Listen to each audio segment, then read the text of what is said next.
різних. Вітаю два коучі MCC з різних країн, з різних континентів. Вони Зsofia Juhash і Mahrukh Bandorawalla. Софія із Австралії, Mahrukh із Індії.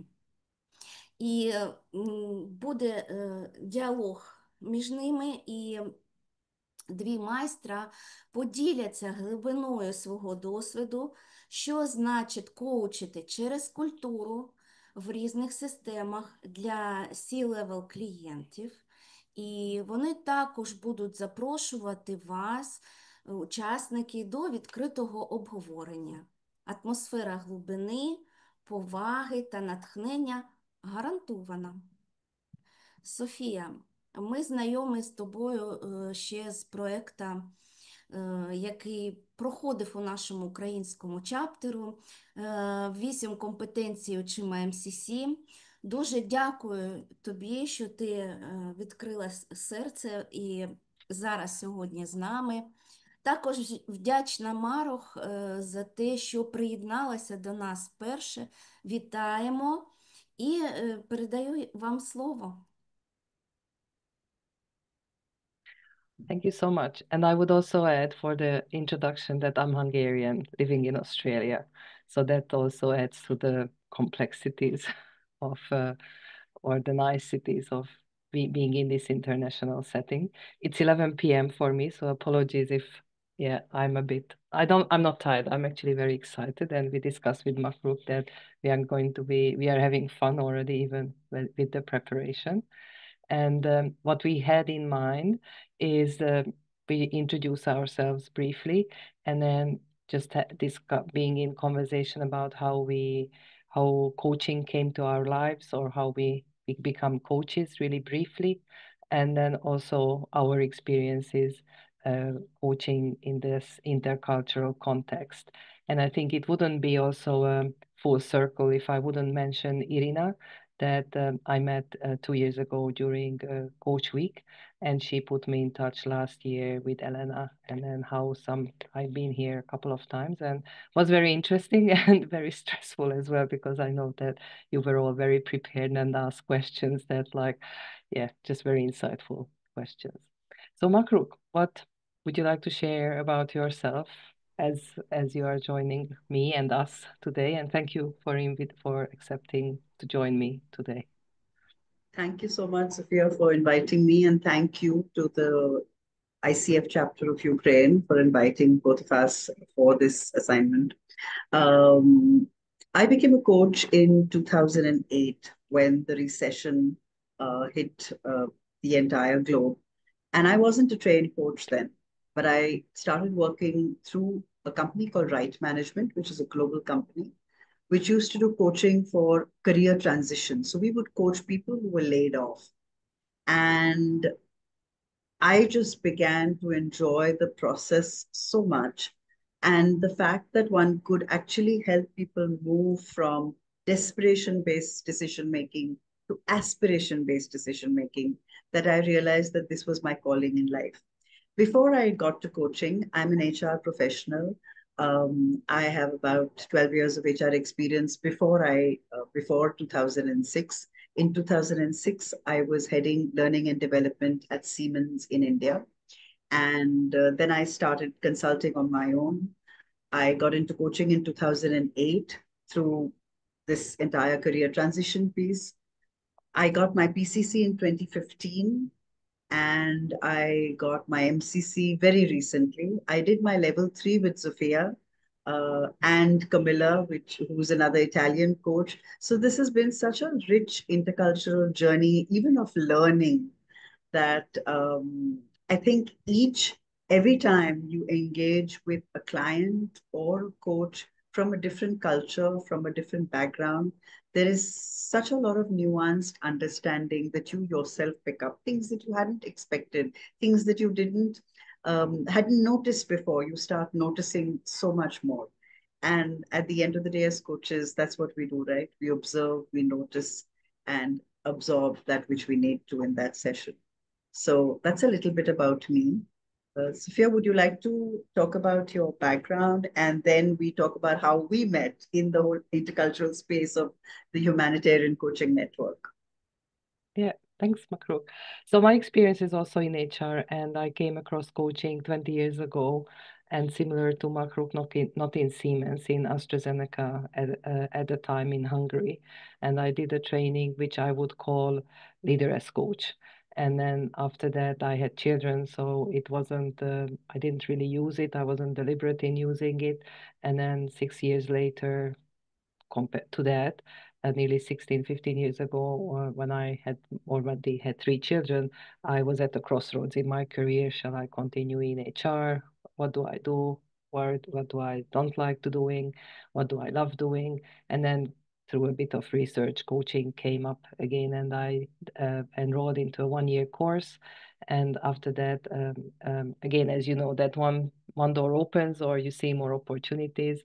So I worked for Disney in Hungary for a year as an HR leader, but it all happened because I did I'm sure you all know this activity, like your ideal day, because I was in a peer coaching partnership with one of the fellow students. So when I did my ideal day, I written down what I want, what I really missed. I wanted a part-time HR leadership role. I wanted to pick up my kids up every day. I wanted to coach as well.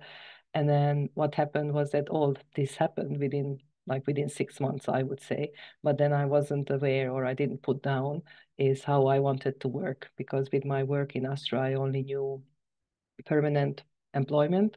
Well, the Disney opportunity was through a hire company for 1 year, maternity cover. So I was quite shocked, to be honest, that I was just hired like that. But again, because we did a lot of activities in that coach training, one of the things was that at the time we were planning to come to Australia. So I did write down I want to coach on the beach. Well, I can tell you, you can't coach on the beach because it's warm, it's sticky, it's sandy, it's no shade. But anyway, I guess what it did represent was the flexibility. And then fast forward 2020 when COVID happened, and then I ended up working or started to work globally with global organizations. And yeah, I wasn't coaching on the beach, but it was very flexible. I'm working from my home office, and then half of my clients are in America. The other half is rest of the world. So definitely when you reached out, Tatiana, with this topic of intercultural coaching, I really felt that this is a really good topic. And then as Mahrukh said, like how we met was also in this virtual context, maybe 2019 or so, Mahrukh, I'm not sure, but we both work or coach through HCN, the Humanitarian Coaching Network, meaning that we offer pro bono coaching to UN or other humanitarian agencies. And one of the coaches was also a supervisor, and she pitched the idea to Jason, the owner of this initiative, that, well, why don't we offer supervision? So I started offering supervision, and then this is how we offered times. I think there were 10 supervisors at that stage, and this is how Mahrukh selected the time I was available. And it was a nice group of coaches, mainly in Australia, India, and I'm not even Middle East, I guess. So it is really allowed us to connect, to share perspectives, experiences, and connect and stay in touch in various ways. And then, yeah, Mahrukh just got her MCC, so I really thought that just to celebrate her, acknowledge her, and yeah, just how being here, it's really just offering this really rich experience as well. Anything I missed, Mahrukh? No, not at all. So Sophia was my coach supervisor 2 years in a row. I enjoyed her so much in the first year that I signed up with her again. So the Humanitarian Coaching Network allows, as a kind of benefit for the coaches that coach with them, it offers them 6 coaching supervision hours. And very generous coaches like Sophia and others actually do the coaching supervision. And in a sense, that is again a very strong intercultural community. I've always been the only Indian in my coaching supervision groups. And it's very interesting Yes, it's group supervision. And it's very interesting because each time, so this is my 5th year where I'm part of a group supervision. And I have to share this little incident. Now I'm used to the process, right? 5 years, I know the drill, I know how it goes. And each time the supervisor says, okay, how do we need to show up? We need to define the ground rules. And each time I'm thinking, why do we need ground rules? We're coaches. We'll hold space, we'll be kind, we'll be compassionate, we'll be curious, we'll listen deeply. And yet, each time, those ground rules become very, very important because each of us are steeped in very different cultural norms. We have very direct speaking cultures. We have cultures who may not want to say, share their opinion right up front. There will be some people who may not want to speak as openly as other people. There are some people who I find rude, but they're not being rude, they're just being direct. And that's why that beginning with that ground rule setting, how are we going to engage? How are we going to show up in this space each time becomes so important. And each time it's so different. After 5 years, each time I find that the norms are so different that emerge in each group. And that's when I realized that this is how intercultural communities play out. And that's the strength when we are able to do the dance without stepping on each other's toes, because sometimes the steps are different. Right? Zsofia, would you like to add something? I just really love the metaphor, as you said, that this is a dance between coaches, and I think the being in this virtual world, but also the intercultural context, it does add to the nuance to it, and really be mindful not to step on each other's toes. So we would like to ask the audience now at this stage, like, what is your understanding, or what would be your definition? And you can speak up or put in the chat that what's your understanding of intercultural coaching. You can use the chat box. And I also want to check in Tatiana or Olaina, is this a good speech? Like, is it too quick, not too quick, the way we speak? Дуже чудово вас чути, і така енергія йде. Вдячні. Or variety of dances. Sorry? Thank you. Thanks.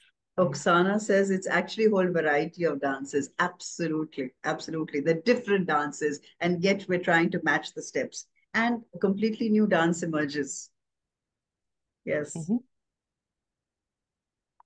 Who else So would like to add? Yeah. So what do you understand by intercultural coaching? I guess my definition would be very broad and potentially look very simple as well, that anybody, like I would say, anybody who is from a different, or culture of origin, or that I'm Hungarian, I was brought up Hungarian, all my relatives' family is Hungarian, so who is not Hungarian would be somebody who is intercultural for me in this regard. And I hope it's not about upsetting anybody or anything, but that would be what I would describe. So is there any way that the chat can be translated? For me, the chat is showing up still in,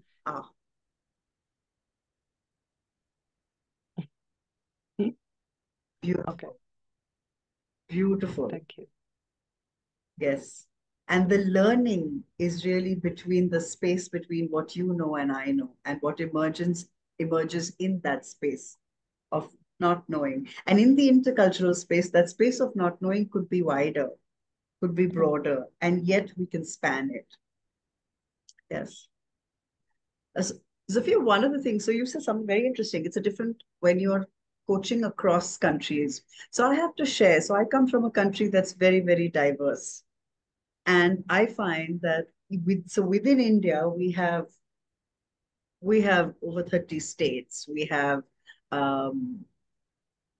innumerable languages. We have very, very different cultures from between the north and the south, the east and the west. And I have also struggled sometimes. One of my challenges when I coach in Indian languages has been that, and I think this is a challenge, and correct me if I'm wrong, One of the challenges that we find in intercultural coaching is language. Not even so much, the biases and all, but the very first step is when I can't quite understand what the other person means, and B, because we all coach in English, or at least you and I coach in English, uh, we have a certain way we ask questions, which have certain nuances. For me, the struggle has been to translate that even into another language that I speak very, very well on a colloquial basis. I find it really hard to translate the questions. And therefore, the intercultural challenge for me is not just between different countries, but even within my country, because the diversity is so high. And I know Ukraine is a huge country. It's a very, very large country. So I would also be curious to know whether the diversity across Ukraine is as high as it is across, say, India or China or any of the other countries. You can use the chat or you can come on camera if you want.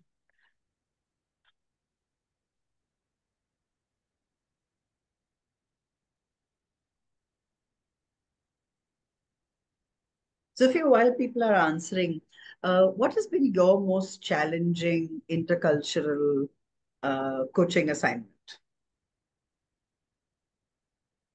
I remember potentially the very first client I had in this virtual space, but even before COVID, because then my work was a bit tripping, not really too much. And I will be very honest that it was a gentleman in America, potentially with the Asian background or culture. And I really just wanted to coach him so badly. And I don't think he was really ready. So there was a really mismatch. And I don't know whether that was even cultural nuance or difference, but maybe I just didn't pick up his body language or what he was trying to communicate.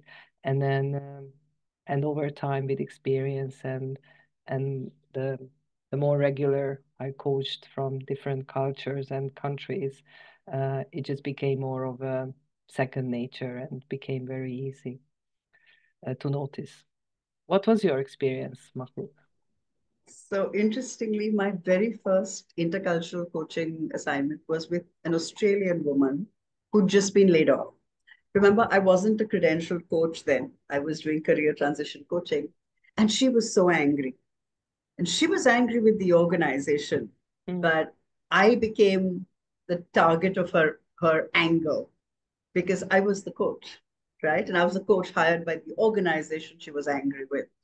And it took me a while. I mean, while eventually, we really worked through the issues, and she eventually went back and got a very good job in Australia. She was based in India at that time. It took me a while to get comfortable coaching Australians again. And I realized each person is actually very different. We can't really decide, while there are certain overarching cultural nuances and dimensions, we really can't paint everyone with the same brush. I remember the Australians that were in our level 3 batch with you, Zsofia, and they were the nicest, kindest, loveliest people I've ever met. Again, her anger was so contextual. It had nothing to do with me. She must have been a lovely person outside of that context. So I think for us as coaches, and especially when we start coaching across cultures initially, we go in with the demons in our own head, our own perceptions of how this kind of person will be. And it's very often based on movies, literature, somebody I met, my father once met an Australian, or my father once met an American, and he did this, and he told me the story, and I'm carrying all those stories in my body. And I enter that space with all my baggage. And they enter the space with all their baggage, right? And as Indians, I know people have a lot of opinions about Indians globally, and they're all legitimate, they're all valid, right? So as a coach, for me today, I realize I'm able to put all that aside because it's a human meeting a human. And at the core, while we're all unique in different ways, at the core, we are all very, very similar. And as a coach, I have to see that person as whole and complete in himself or herself. And I have to be curious, I have to be compassionate, I have to hold space. And that's all I have to do. That it doesn't matter which nationality that person is, what language the person speaks, everything can fly out of the window. That's been my experience. And I can definitely second that, Mahrukh, and I do share that a lot of clients ask me, like, what have I learned overarchingly with the experience and the years of experience I have, and I tell them exactly this, that I think we as coaches, I realize, or as a coach, I realize that there are more similarities than differences, and we are more alike as humans deep down with the same fears, the same happinesses drives us, and makes us happy and joyful. So there is a chat. Sorry, I don't see without glasses. Once you start coaching from heart rather than brain, no matter the culture, background, heart is the human. Exactly. Thanks, Oksana. That's really lovely way to put it as well. Who in the audience coaches virtually or coaches across cultures? So what we are sharing so far, how does that resonate with your experience?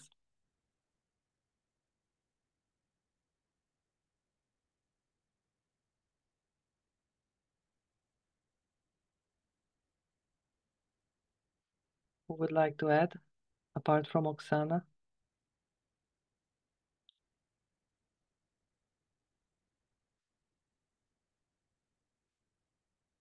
Well, happy to have your thoughts on anybody's thoughts on this. So feel free to use the chat, and we will translate it if it. Thanks, very interesting. So then, from your experience, Mahrukh, do you use any tools or any resources to support you or your clients on their coaching journey in the intercultural context? So I personally haven't used tools, but I remember you have shared some tools with us. Would you like to talk about those tools? One is, of course, the tool that we've used in terms of the Hofstede studies, the cultural studies. So when I am coaching, for example, I had an Indian coach who had a lot of interactions with a Belgian client. And one of the challenges he brought to the table was, how best can I approach this particular client and what do I need to keep in mind? And this was something that he referred to when we looked at, how can he actually, how can what he says land more effectively using some of these tools? Zsofia, would you like to talk a little bit about the COF assessment that you have used? I haven't really used it. I just know it exists, or I did took it, but yeah. Anyway, it was too late in the evening, so I don't remember too much. But that's an assessment if either of you are interested to use or take. I think it's a free version, but then the more I use this, that Hofstede assessment that you put in 2 countries or more countries, and then based on the Hofstede model, there is a comparison. So it's a very good visual at the very high level to compare cultures and differences to offer us more of a high level overview.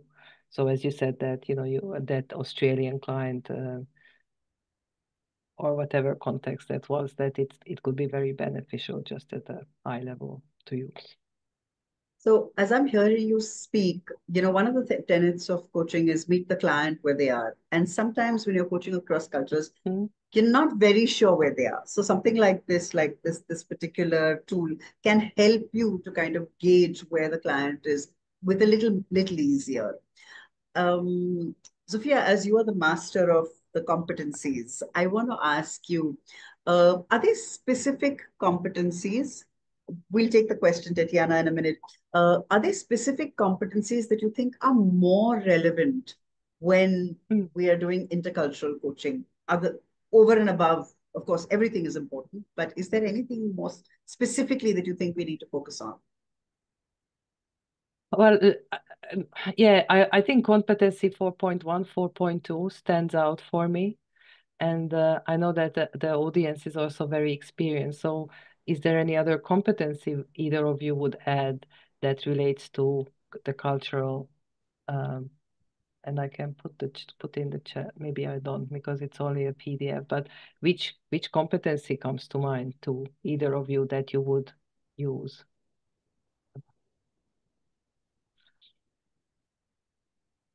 Any other competency you would like to, either of you would like to add, apart from, of course, maintaining presence, listens actively, but is there anything either of you would think that would address the cultural aspect?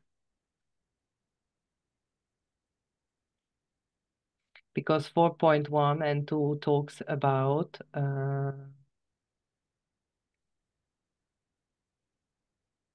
where is it? Seeking to understand the client within their context, which may include identity, environment, experience, values, and beliefs, and demonstrating respect to the client's identity, perception, style, language, and adapts one's coaching style to the client needs. Aloina? Ethics. Minds. Yeah, go ahead, sorry. Yeah. I mean, exactly the competency to coaching mindset. Maintaining a mindset that is open, curious, flexible, and client-centered. So all the, some of the things or all the things we discussed before. And I think also the preparing mentally and emotionally. So knowing if we might be coaching somebody other than in our language, like their, for me, English is not my first language. Mahrukh, I don't know, your English is which language? It's my first language. Yeah, yeah. And you So said that easy. in India, you might be coaching in dialects. So then when it's not your first language, just making sure that we are ready and present. Yes. Thank you. Good question. Yeah, go ahead. Sorry. One of the things that I think one needs to be very mindful of when we're coaching across cultures is, am I able to create the psychological safety? So it is, establishing trust, and how safe can I help the person feel such that he can feel vulnerable, he can actually share what's within him. Because here's a person from a completely different culture. And again, body language, how animated I am. There are some cultures that don't really show a lot of emotions on their faces. There are some cultures that are very animated. And I'm just thinking, when you have a very animated coach and not so animated client, or vice versa, and how, therefore, does mirroring the energy of the client help to contribute to psychological safety?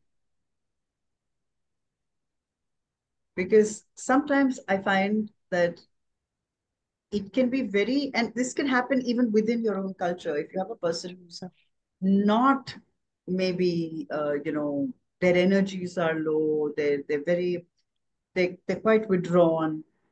At times, I have found that it helps to slow down my own energy. It helps to slow down, match their energy, and then slowly raise my energy as their energy goes up. And I think it becomes that much more important in intercultural coaching to notice this. Because I think one of the things that you asked, Tatiana, is what are the challenges, right? And I think what also happens is that because we are from two different cultures, any kind of disconnect gets attributed to the cultural difference. It may not be, but it's very easy to say, oh, this is because X is from a different culture. So we start attributing things to a cultural nuance that may not actually have anything to do with the cultural nuance at all. It might be just a personal style. Yeah. And I would have to have two stories. And if that's okay, that's with the Indian clients that I coach. I have very many Indian clients. And one was you mentioned the body language. So there were like a conversation in a group supervision session, and there were 4 or 5 of us, and it was just about finding the next time for the meeting. And I remember that the Indian client, like, she was doing this, like, not yes, not no, no, like this. And for me, it was like, what does that mean? Because what she was doing with her head and what she was saying were very detached. And I remember, like, I froze, like, what does that mean? What does that mean? And then it also very interestingly, it happened after that, maybe 2 or 3 times with different clients from India. So then I needed to check in, like, what does that mean? I'm not sure. So really being, I would say, curious or open, rather than, as you said, what I was hearing, Mahrukh, to be judgmental, that just this doesn't mean maybe no, but making sure. But I think also to that aspect, the cultural differences that, and maybe again, that might be my bias. I took it to supervision twice already, that some clients from some cultures would, even if it's the 3rd or 4th coaching session, like they still say, well, Zsofia, what do you think? Or what do you want me to, work on? Or tell me what to do. You are the expert. So then always that opportunity to recontract, well, what is coaching and what is not, and what is my role and what is the client's role. And although it does sometimes start off a bit difficult, and we discussed this with Mahrukh as well, that we need to be showing up consistently to our clients, because yes, we might be, oh, this client again, and I need to explain again, but then that's maybe checking in, like, how do we need to show up to be our best self and be service of the client. And supervision, mentoring, self-reflective activities, and also working with the client to overcome whatever they perceive to be a challenge with them. And most of the time, these are the best experiences that can happen for both the client and the coach. I don't know, anything that resonates with you, Mahrukh, or any experiences you have. No, I always laugh because we have this Indian habit of doing the head bob, and I think it's been caricatured all over the world in lots of stand-up comedy. And it's true. Like when Zsofia asked me, "So does this mean yes?" I said, "Well, it means yes. It means no. It means maybe. It gives us the out." So I never said yes. I just said, "Well." Right. So if you don't know that, you will assume it's a yes or you'll assume it's a no. Yeah. But it may, we have to check in and really ask what it really means. Right. Yeah.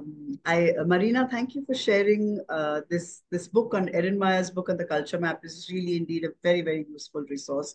And if we are aware of, for example, as a coach, I need to challenge, right? There are times when I need to challenge. Now, I challenge only once I built enough trust in the relationship.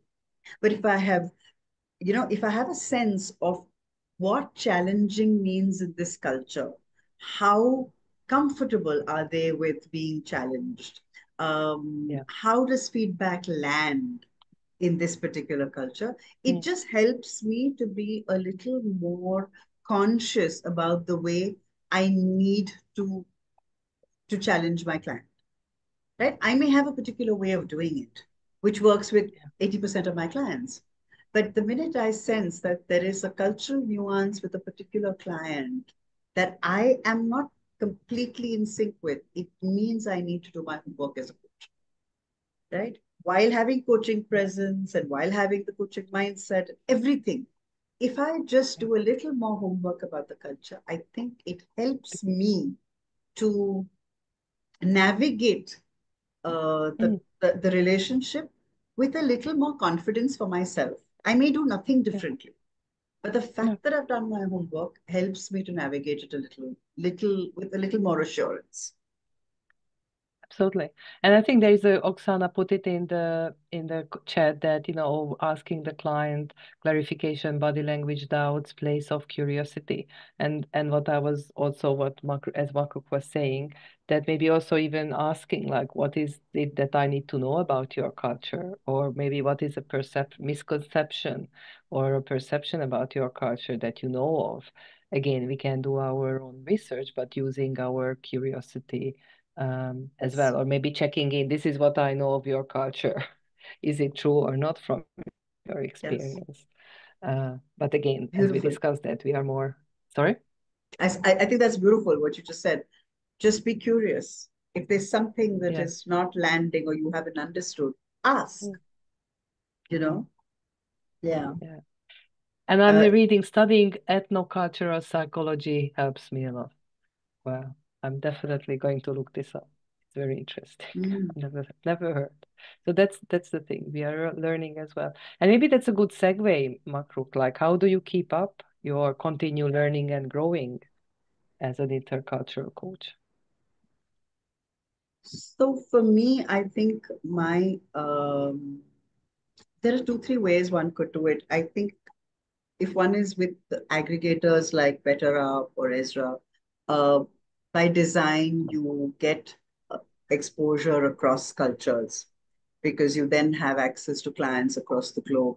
I have found that I have, with the Humanitarian Coaching Network, coached across various cultures, coached a lot of Africans, coached a lot of Asians, coached Australians. And I think it's just added to the fabric of my coaching. And this is a beautiful space. The Humanitarian Coaching Network, particularly, is a beautiful space because there is so much of, it's a very giving space. And even the clients who come in are genuinely, genuinely want to embrace coaching in its truest spirit. And while it's pro bono, it's probably one of the most one of the most rewarding things I have done. And I find my intercultural learning from the HCN probably has been higher than anything else that I have done with the aggregators or work with coaches, clients across the globe, organizational or corporate clients. I mean, definitely this is an experience connecting, like a coaching week is a really great opportunity to dip our toes into some different experiences, lot of chapters, lots of coaches offering various opportunities. And I offer this year as well supervision, group supervision coaching because I just love connecting. And I had a coach in Austria, which I never met as a coach before, I guess, in Austria. So yeah, just really nice ways to connect and learn and grow. And reading all these books, articles. Mahrukh, you shared 2 articles with me. So I don't know Yes. if we can share articles here, but I didn't Yeah. have the time to read it yet.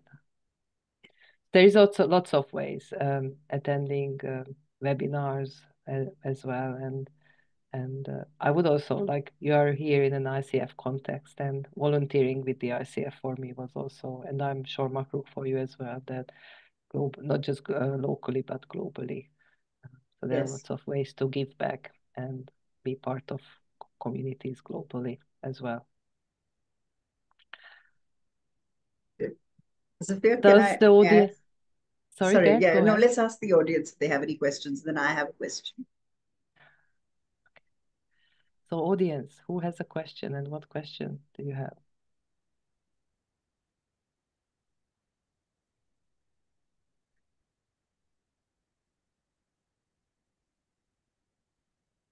Body language could be unpacked by competency too. I adapted some gestures to the clients to my gesture profile for some period with certain clients. Like meaning, like doing what they are doing is what you mean, gestures, Svetlana?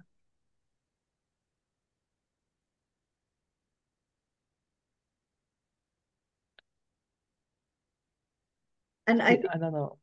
the point Yeah, is go. important because body language is different sometimes. Like the example you gave, they could be smaller things and that are not so visible. And how do we therefore become more observant?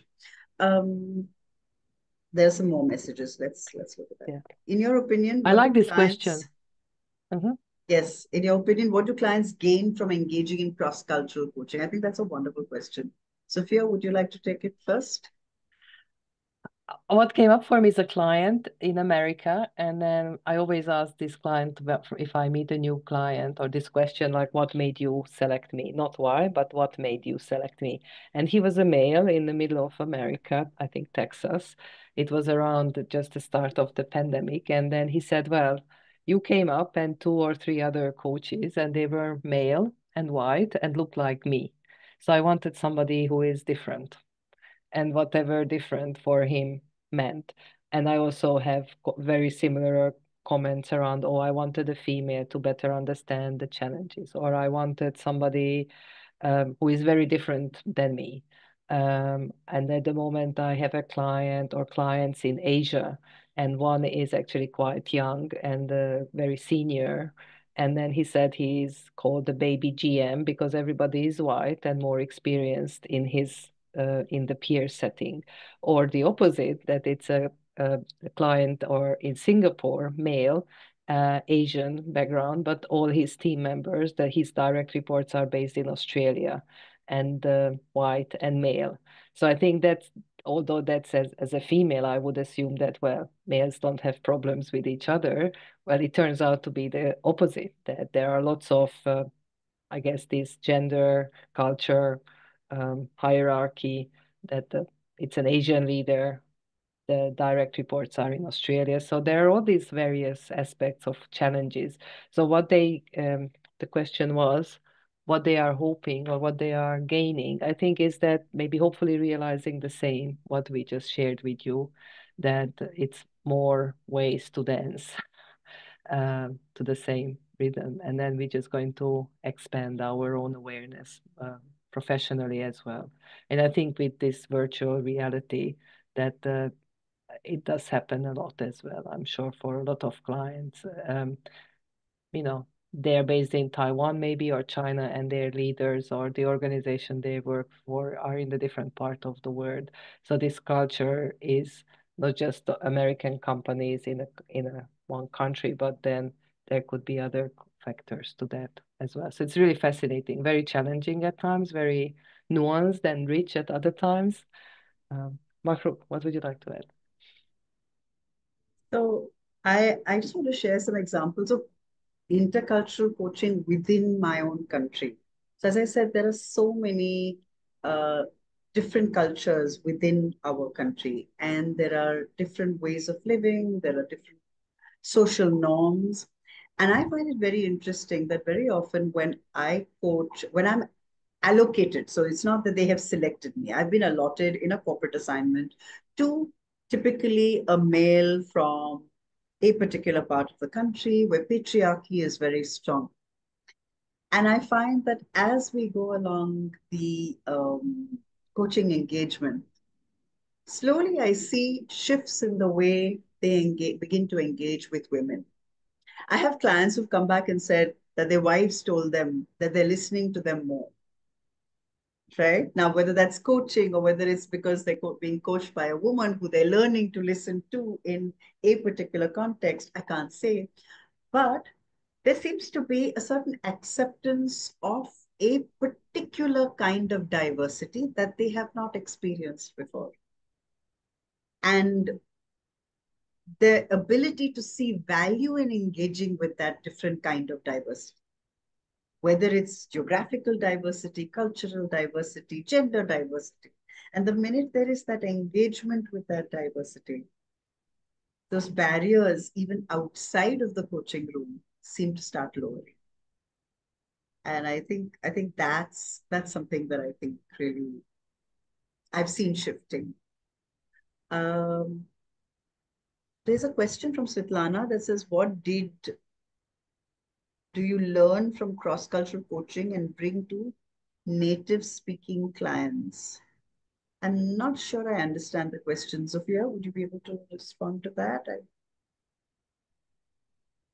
Okay, if I've understood the question, Svetlana, is it that there's something I learn when I am coaching across cultures that then I bring back to my own culture when I'm coaching within my own space? What does that add? Okay, Exactly. Perfectly. That's a very interesting question. I hadn't thought of it from that angle. But I think just like we said, like I just said, diversity is adding something to my client. Diversity is also adding something to me. Every time I have coached a client from a completely new geography, or a client with a completely new mindset, or a client with a completely different cultural background, I've also had to go within and say, okay, hang on, this is another way. And there is no right and wrong way, right? As clients, we are putting all this aside. But there's an exposure to another way. And tomorrow when I come back to my own country, or I'm coaching somebody with who's seemingly similar, I do bring that same awareness of, don't assume that this is immediately going to be in sync because they seem similar. They could actually have nuances which I would have overlooked. But because I'm being so observant in the intercultural context, I'm bringing that quality of the observation also in a seemingly similar context and seeing so much more, noticing so much more. Sophia? Yeah, this is, I guess, if I would have said very similar, that nuance, that deeper listening potentially, or tapping into, I don't know, because I don't coach in Hungarian at the moment. Sometimes I do have Hungarian clients. And what I also find is that because they work in international context, they speak also English. So that mixture of English and Hungarian. And also because yes, I did study in Hungarian coaching. And in the last 13 years, all my learning about coaching was in English. So it's actually a mixture of, yeah, Hunglish, I would call.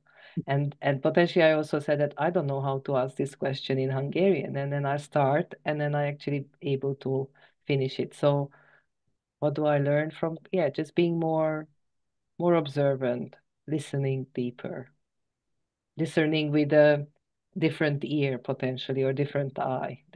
And I do say this, that I have a Hungarian mind or me, and then I have an Australian me as well, the way I say it. So I definitely adapted to being in Australia, and I've been told I'm way too direct for an Australian. So I had to cut, like be more fluffy, I call it.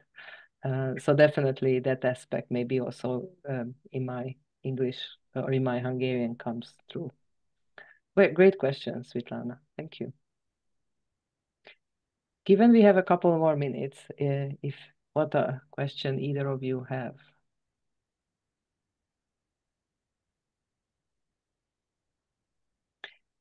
But thank you for, yeah, go ahead, Mahrukh. Go ahead. Is there a question? Did you hear something? No. Okay. Just as we're getting to the top of the hour, I think one of the questions that always comes to my mind is, and because I know you are a master at this, are there certain ethical dilemmas that we face when we do intercultural coaching that we may not face as much when we are coaching within our own cultures? Is there anything that you've sensed or experienced like that? I mean, great question. And I would link it to one of even in the exam, there is a question around this, that if you don't understand the client, do you accept the client? Do you work with the client? Meaning, not understanding is that maybe their accent or the way they express themselves. And I did have one client maybe 2-3 months ago. He spoke in Chinese, and I'm sure he was very smart. I just didn't really understand him.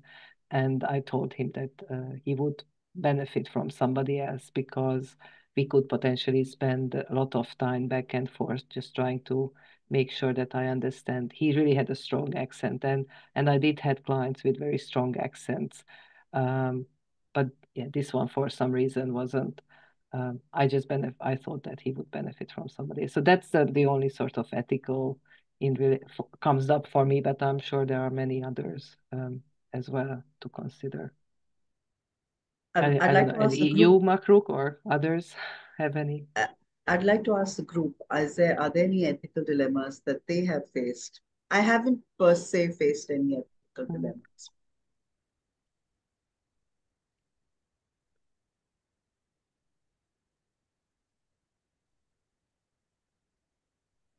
ділитися, що залишилося 5 хвилин, і будемо завершити.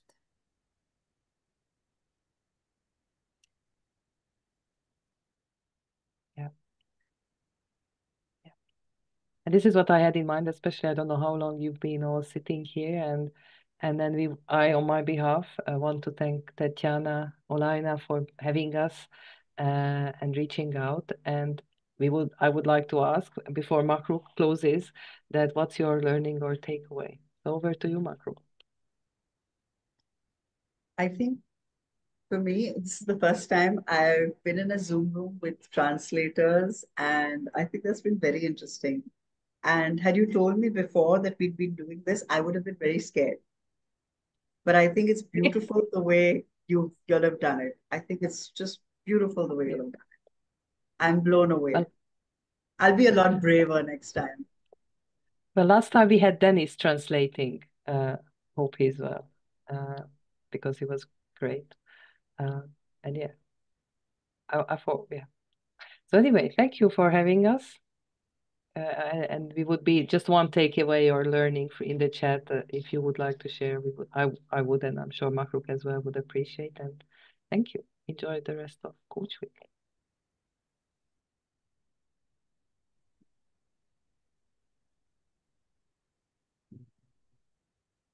Колеги, пишіть в чаті, і я хочу також подякувати вам. Мені дуже було цікаво про жести почути. Я ніколи за цього не думала раніше. І дуже корисно було спостерігати за вами, як ви легко спілкуєтесь один між одною. І це теж дуже надихає. І крім того, я, наприклад, коли спілкуюся в Ізраїлі з рускомовними людьми, які знають іврит, я можу теж розуміти, про що, куди і як двигатись, двигатися. Угу.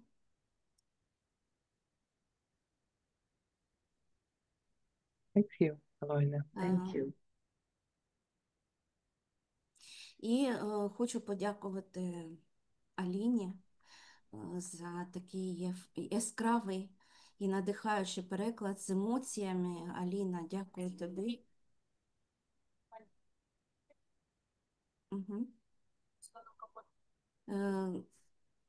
Поставимо сердечки для Аліни. Угу.